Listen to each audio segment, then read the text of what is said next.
Students, today I will start the second unit of the chapter Motion in One Dimension, that is graphical representation of motion. In my last video, I have discussed different types of motions, and now I will represent all those motion through graphs. So what do you mean by graphical representation?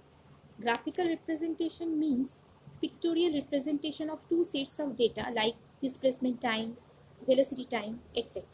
And the line in the graph represent the type of motion.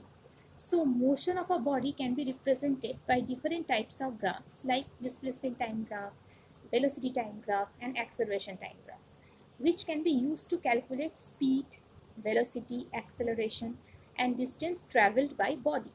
And today I will start from displacement time graph. Now look at this graph. This is a displacement time graph, and the nature of the graph is a straight line which is parallel to the time axis. So what we can say from this graph? We can say that the time is increasing but displacement is fixed at a point. It means the body is at rest because the body doesn't change its position with respect to time. Time is increasing but the position is fixed. So we can say that the body is at rest in this case. Next is, this is another type of displacement time graph, and the nature of the graph is a straight line. And another thing is the body covers equal distances and in equal interval of time. Like in 1 second, the body covers a displacement of 5 meter. In another 1 second, the body covers a displacement of another 5 meter. In another 1 second, it covers another 5 meter. So that we can say that the particle or the body covers equal distances in equal interval of time in a specified direction. As it is a displacement time graph, so the straight line represents the velocity. So when we are talking about velocity, we have to mention direction. So that's why we have to mention the direction. And the straight line represents the velocity which is uniform because the body moving, because the body covers equal distances in equal interval of time. So that the straight line represents the uniform velocity. And how we can calculate the value of the velocity? As the line represents the particle is moving with uniform velocity and the line makes an angle theta with the time axis, tan of theta will give you the value of velocity.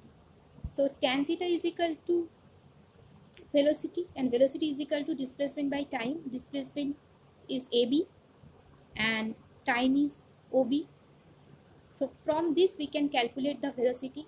As the particle is moving with uniform velocity, the velocity will be same throughout its motion. So we will get only one value of the velocity.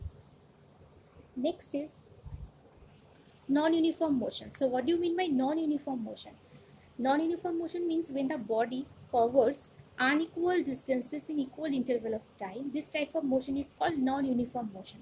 And here there are two graphs. One in first graph, the displacement time graph, and in the first graph, the displacement is increasing with time. So velocity also increases with time. So this type of graph, this type of motion is called accelerated motion as the velocity increases with time.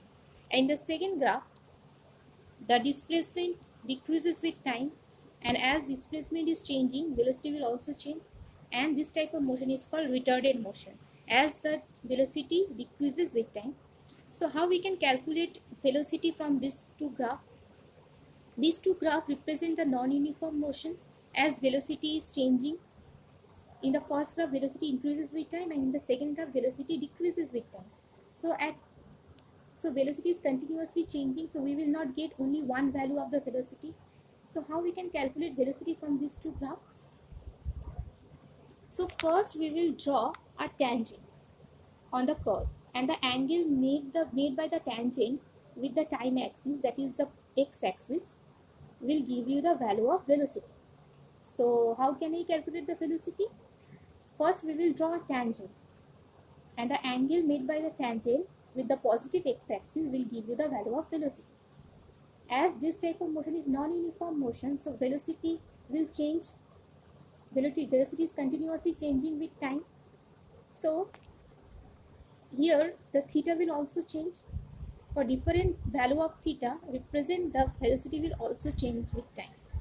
So we will not get only one value of velocity here as the motion is non-uniform. So we will get different values of velocity, and theta will also change.